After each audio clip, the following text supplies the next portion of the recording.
영화라는 문화 어떠세요? 제48회 아카데미 세계부문 수상작 조스 탐구해보겠습니다.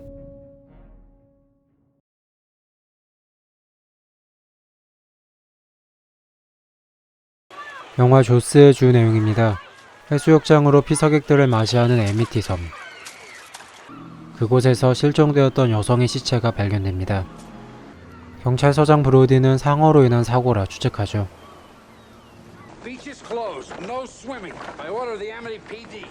그는 안전을 생각하며 당분간 해변을 폐쇄하려 하지만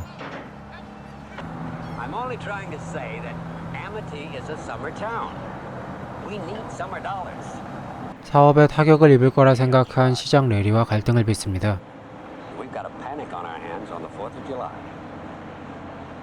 잠시 후 상어로 인해 아이가 목숨을 잃는 사고가 발생하고 사태를 파악한 주요 인물들은 상어를 잡은 사람에게 포상금을 지급할 것을 내세우지만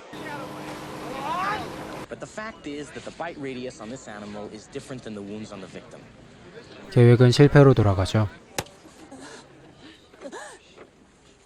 브로디는 상어를 잡기 위한 최후의 수단으로 선장 퀸트와 해양학자 후퍼와 함께 직접 바다로 나서는데요. 이 주된 스토리들을 가진 영화입니다. 그럼 본격적으로 영화 조스에 대한 탐구 시작하겠습니다.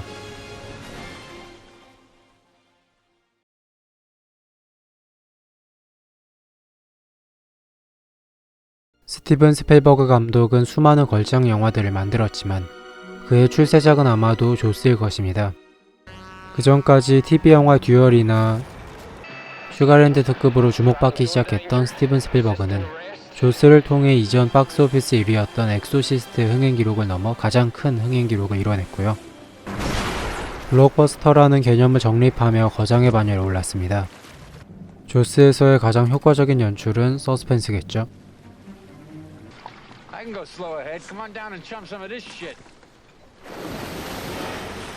영화에서 상어의 본 모습은 러닝타임이 81분이나 지나서야 등장합니다. 제작 당시 상어 모형에 계속해서 문제가 생기자 감독은 상어의 등장을 줄이며 출연 전에 느끼는 긴장감을 겨냥했는데요. 이 방식이 오히려 위험이 보이지 않을 때 생기는 공포감을 연출하면서 보다 강렬한 효과를 낳았죠. 영화에 등장하는 해변은 즐기기 위한 목적의 장소입니다. 그런 장소에서 사고가 발생하고 두려움에 떠는 사람들의 모습이 위험과는 대조되는 상황인 휴식에서 나타나는 공포의 트라우마를 제공하는 것이죠. 그리고 촬영 방식 역시 상당히 인상적인데요. 바다의 수면과 동일한 위치에 놓인 카메라 각도와 물 아래에서 바라보는 상어의 시점샷,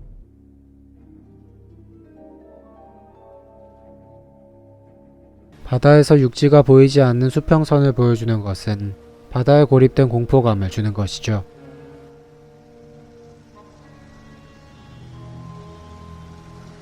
바다 밖에서는 브로디가 바다를 감시할 때 지나다니는 사람의 등장에 맞춰 장면을 전환하여 지켜보는 상황을 표현하고요. 사고를 목격했을 때 피사체를 가깝게, 배경을 멀게 하는 기법은 인물의 충격적인 상태를 더욱 강조합니다. 또한 다양한 곳에서 공포를 연출할 수 있는 장치를 마련했는데요. 바다에 떠다니는 부품들, 상어로 인해 박살난 방파제, 이제는 너무나 유명해진 상어의 등 지느러미, 상어의 위치를 파악하기 위한 원통 부표의 움직임과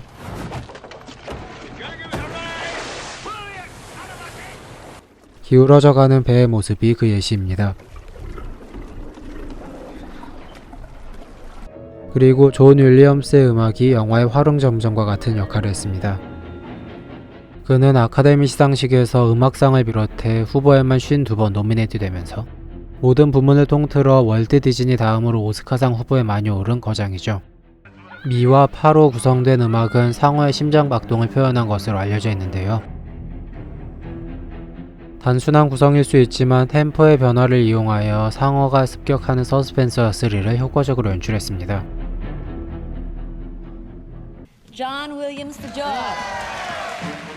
존 윌리엄스는 조스의 음악으로 제48회 아카데미 음악상을 수상했고요.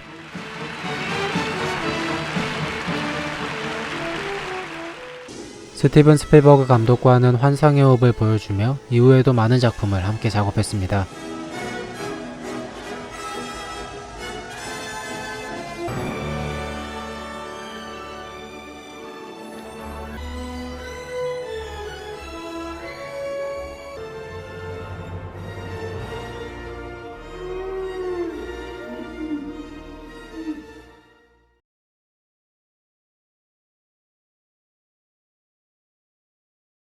조스가 걸작으로 평가받는 이유 중 하나가 스릴러 영화임에도 사회에 대한 메시지를 잘 담아냈다는 것입니다.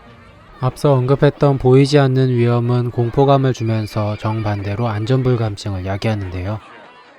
You know those 8 guys in the Fantail launch out there? Yeah? Well, none of them are going to get out of the harbor alive. Lenny, that's what I'm talking about. You know their first names. Talk to those clowns. 상어로 인한 사망사고가 접수되어 경찰서장은 해변의 이용을 막으려고 했지만 Look, we depend on the summer people here for our very lives. You are not going to have a summer unless you deal with this problem. 상업적으로 큰 피해를 우려한 시장은 그것을 반대하고 계속 운영하다가 한 명 더 상어로 인해 사망하고 나서야 해변을 폐쇄하죠. 이것은 사고를 직접 보지 않으면 사태를 제대로 의식하지 못하는 것을 보여주는 부분입니다. 사고 이후에 비교적 크기가 작은 상어를 잡고는 상황을 해결했다고 착각하는데요. 그 후 사람들은 물에 들어가지 않고 모래사장에만 있습니다. 그런데 주변에서 한 가정이 물에 들어가자 한꺼번에 많은 사람들이 따라 들어가는 장면은 흔히 말하는 동조현상으로 인해 발생해버린 안전에 대한 무의식을 보여주죠. 이후 상어의 실체를 확인한 인물들의 반응으로 매우 심각한 상황을 마주했다는 것을 알려주며 그동안의 무의식과는 완전한 대조를 이룹니다. You're gonna need a bigger boat.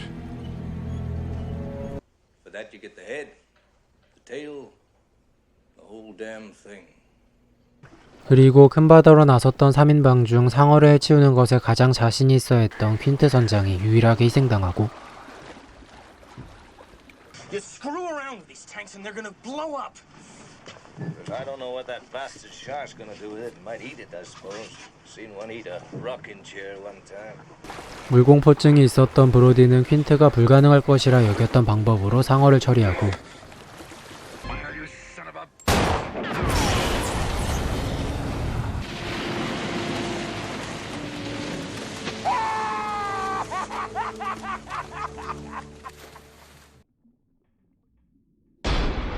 바닷속에서 상어의 공격을 가까이서 받았던 후퍼가 끝까지 목숨을 지켜낸 점에서 위험에 대한 의식과 안전의 연관성을 비유적으로 나타냈습니다. We get in on those?